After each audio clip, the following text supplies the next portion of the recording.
Thank you, Jesse. B'shut Rabbi Sutton. Od Rabbanim. I thought I was speaking about Tehillim tonight. Little did I know we follow the Keter in this program.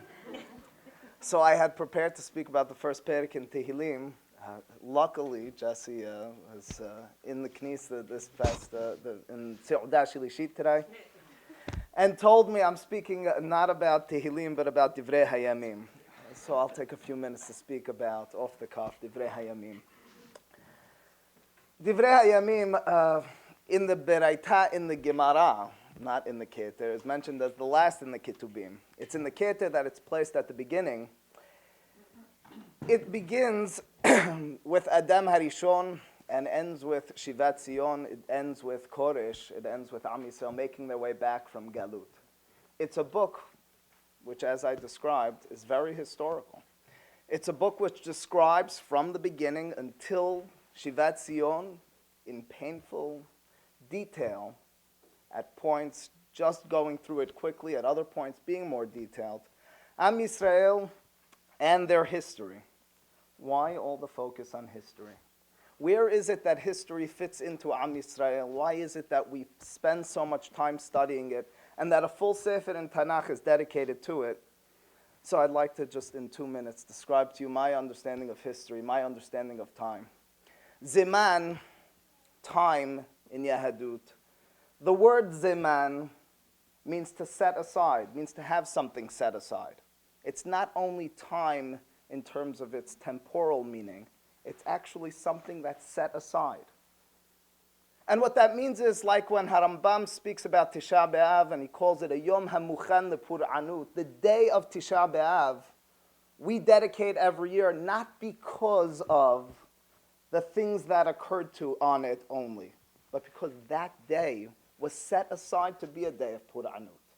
The things that occurred on it were not coincidental. That day, from its very beginning, from its onset, was a day hamuchan Pur'anut. Kippur, in the words of Harambam, is a Yom Teshubah, not a Yom Lit Teshubah, not a day just dedicated to Teshubah, but by definition, it's a day which in the scheme of things is made up of Teshubah.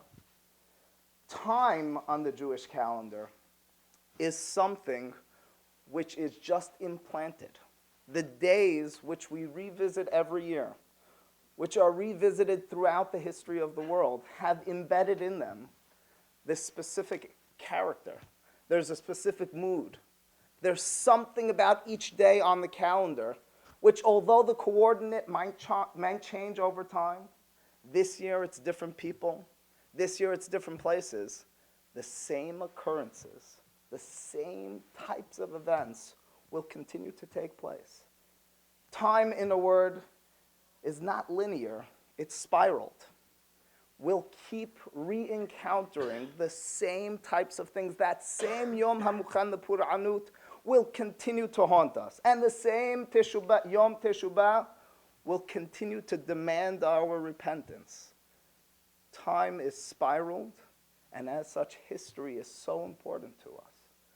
Because who we are and the events and the experiences that we'll have in our lives this year are so much embedded in what happened last year, what happened hundreds and thousands of years beforehand.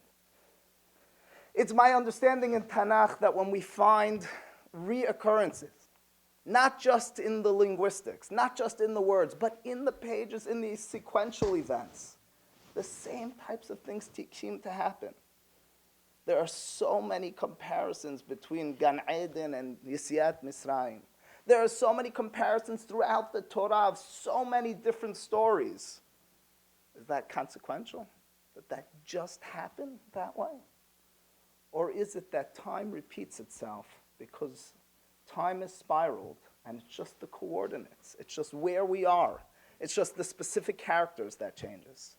So as you enter Divrei Hayamim and get ready to follow us through that history, it might seem boring at points, but it's so important because time and history really repeats itself.